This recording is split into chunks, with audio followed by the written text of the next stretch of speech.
رونو زما دی وینا ته د نظم یا د آزاد نظم په نظر مګورئ.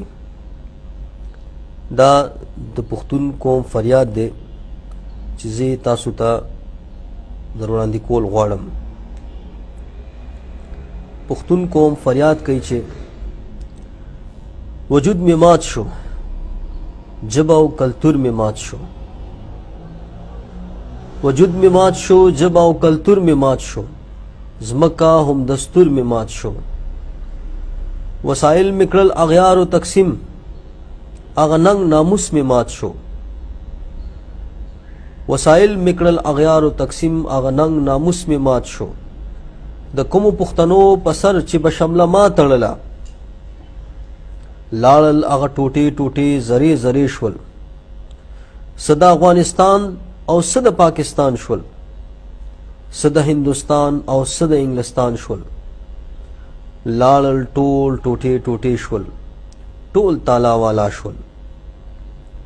اوتر یم چې زه سوم او دا څه پاتې شوم.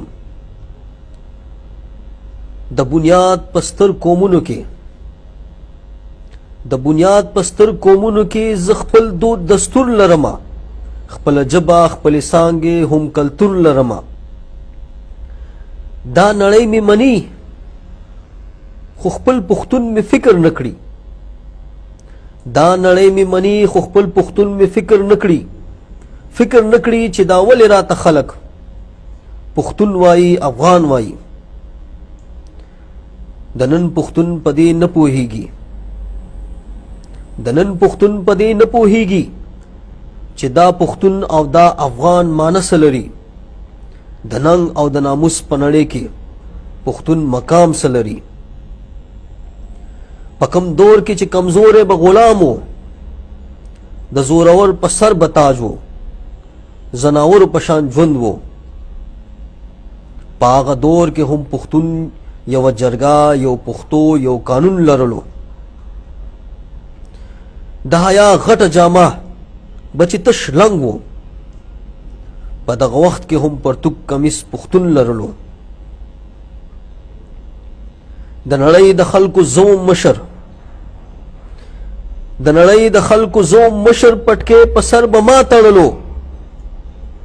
نن زه څه شم، وجود مې څه شو، هغه ننګ ناموس مې څه شو.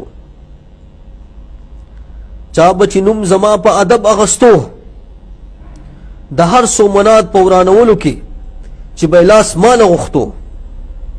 د چا ولیانو به چې ملاتړ زما د ابدالیانو غوښتو، هغه نن زما په سینه ناست په ما پورې ملنډې کوي. زما د مرګ په انتظار دي، خنداګانې کوي. لر او بر راته سپي او ګیدړان دي یو ځای شوي. اندامونه مې راکاږي، ټوټه ټوټه مې کول غواړي. زما پټکې هر یو په خپل سر تړل غواړي. کمزوری شوی یم خو لا مړ نه یم. د یو دوه ویښ پښتنو په انتظار یم. بیا ته ګوره د دوه زمرو او د سلو سپو او ګیدړانو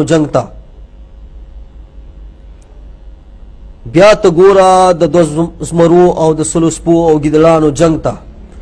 په خپل وطن او په پښتو د پښتنو ننګ ته. خدا سي به څنګه کیږي،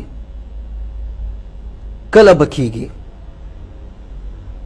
دا دوه پښتانه به یو ځای څنګه راویښیږي چې لر پښتون راپاسي بر لاس نه ورکوي، چې بر پښتون راپاسي لر لاس نه ورکوي. خدای خبر چې کله به دوی یو بل تلاس په اخلاص ورکوي.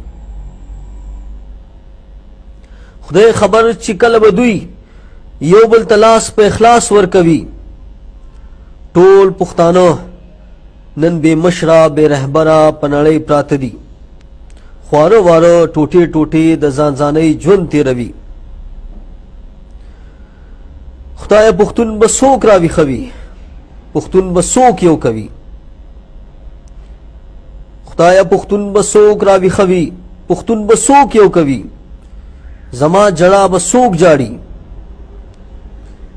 سوک بداس پیو گدڑان زمان شڑی زما جڑا بسوک جاڑی سوک بداس پیو گدڑان زمان شڑی خو بیا هم لا پتم یم خو بیا هم لا پتم یم ځکه چې لا مړ نه یم خانه پاسه الله د پاره ورشه زما جړه بخلکا خانه پاسه الله د پاره ورشه زما جړه بخلکا پختون دوایا ویښه دا الله بندا مې ریګا الله د پاره کار خو اصل بندگی دا